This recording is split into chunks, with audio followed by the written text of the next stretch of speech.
In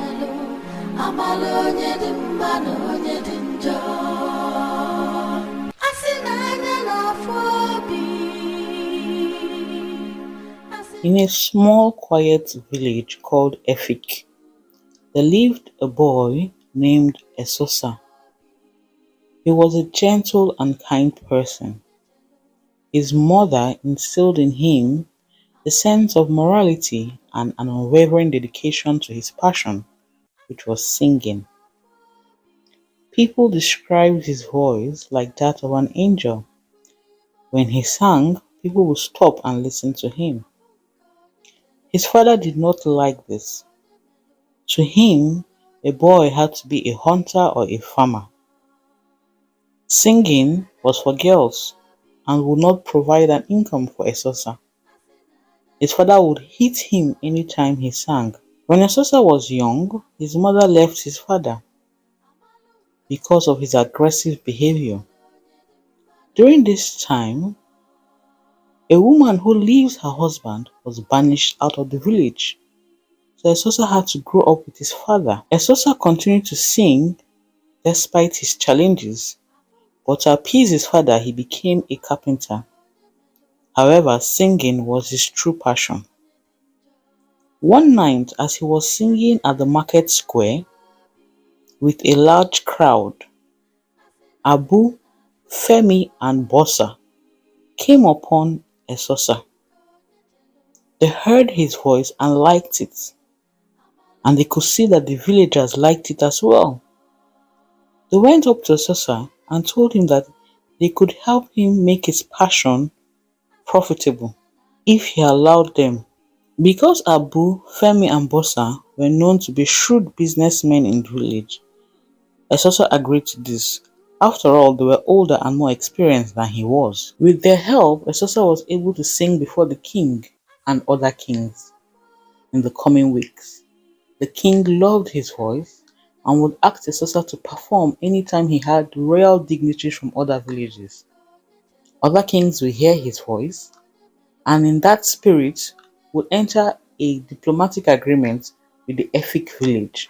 After each performance, Esosa will receive 50 cowries from Abu and his friends. With the money he made, Esosa traced his mother and brought her back to the village. Because she couldn't stay in the same house with his father due to the tradition as a divorced woman, he built a house for her. He would give his father 15 cowries, give his mother 25 cowries, and keep 10 cowries for himself. And so it was. Abu and his friends would ask Esosa to perform all day, every day, and after a while, Esosa became weak and tired. Because he loved singing, he didn't complain. One day, when he went to visit his mother, she asked him, "How much is Abu paying you?" And Esosa said, "Abu pays me 50 cowries." Esosa's mother was surprised. "It cannot be," she said. "At the market square, I heard when they said Esosa should be making up to 5,000 cowries. He is performing before kings." Esosa did not believe this. This had to be a rumor. But to confirm, Esosa went to the chief treasurer of the palace. The man told Esosa that yes, indeed, he gives Abu and his friends 8,000 cowries for Esosa's performance. Disappointed, Esosa confronted Abu, Femi, and Bossa. At first, they denied it. Esosa persisted. Then, they confessed and promised that they will refund him the outstanding balance. With this, Esosa was relieved. He went home happy, believing that it was just a misunderstanding. The following night, after his performance, Abu and his friends asked Esosa to meet them at the forest spot. There, they would give him his balance. So, Esosa went there to meet them. He was smiling when he came upon the three men. Before he could speak, Femi brought out a large, big hammer and struck Esosa's head. Esosa fell and died immediately. Then they threw his body into the forest. The next morning, the three men went to Esosa's house to ask his father to show them where Esosa kept the songs he wrote. At first, Esosa's father said no, that they would have to pay him before he tells them where Esosa keeps the songs. And then they paid him 50 cowries. With that, Esosa's father showed them the cupboard where Esosa kept his songs. The three men took them and sold it to other people for 50,000 cowries during the past weeks. One night, Femi woke up suddenly. He was sweating. He got up because he believed he had heard something, but he didn't know what it was. As he stood up to get his wrapper, he saw a man standing at the window.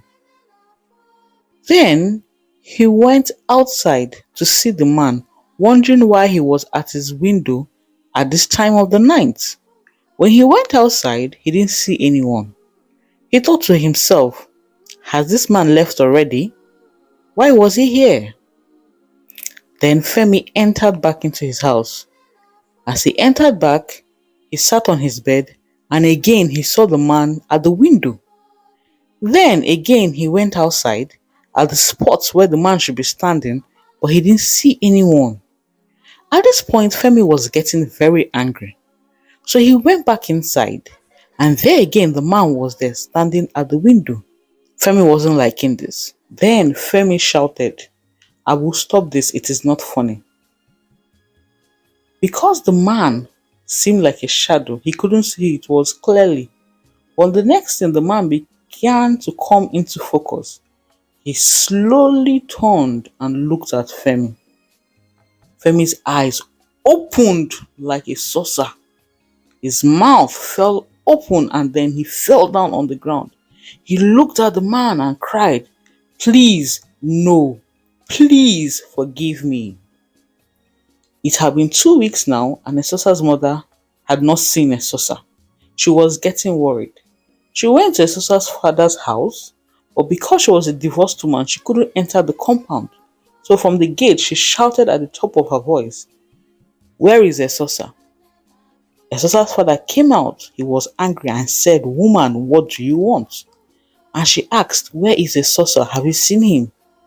And he said, no. And the woman said, how can you not see your son and you're not worried? Esosa's father was angry and went back into his house. Esosa's mother then went to the palace to tell the king that she had not seen Esosa for a while. But because she was a divorced woman, she was not allowed to go into the palace.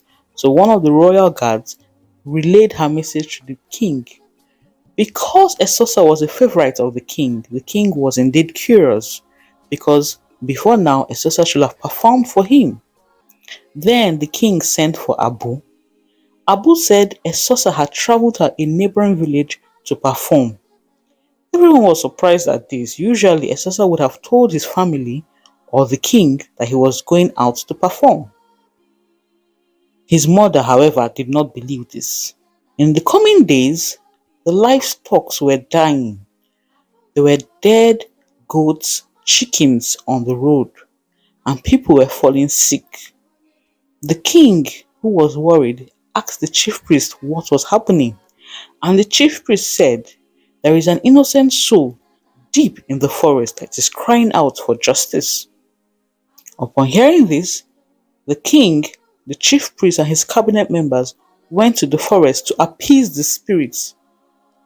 Little did they know that they would come upon Esosa's lifeless, decomposed body. The whole village was sad. Everyone cried. Esosa was the beloved son, one whose voice had attracted foreigners to their village. Who could have done such a thing? Then the king sent for Abu and his friends and told them to confess what happened to Esosa.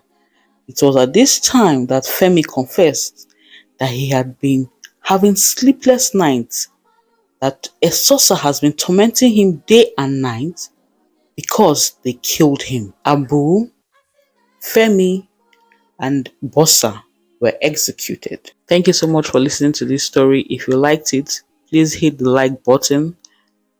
Write a comment in the comment section telling us what you learned from it, what has inspired you with this story. Thank you for the 100 subscribers. If you're new here, please subscribe to my channel and I will see you again next time. Bye.